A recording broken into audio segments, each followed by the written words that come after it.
Well, now what I'd like to do is layer some elements of cost on this. So since we're talking about a direct labor process, if we're trying to estimate our direct labor costs for different batches of products, let's say we have, let's say it's $25 an hour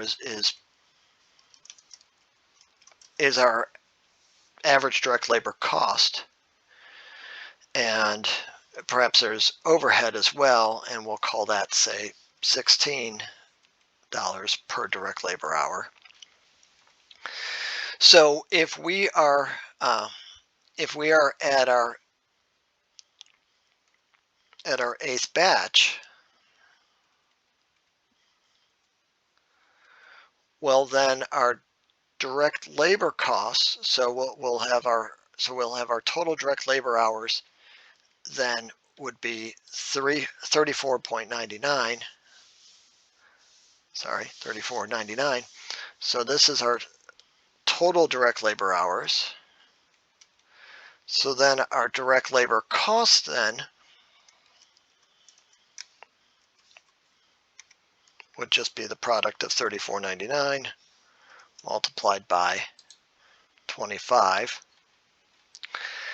And as comparison, if we have our direct labor hours of 20.25, we take that number and multiply that by $25.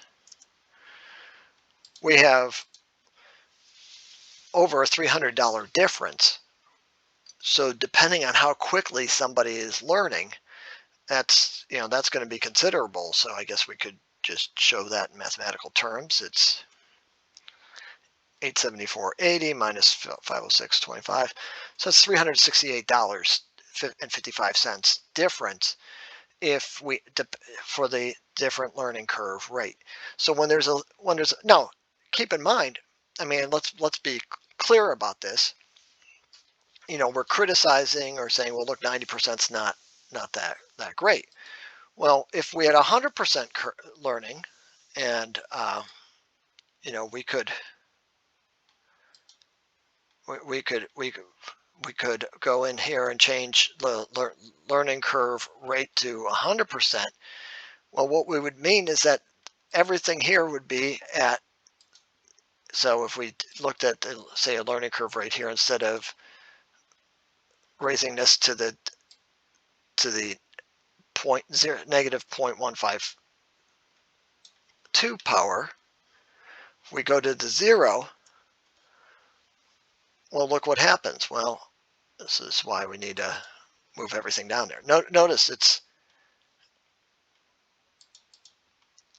everything would take 6 hours.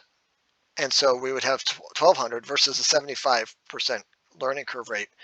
It'd be less than half the cost.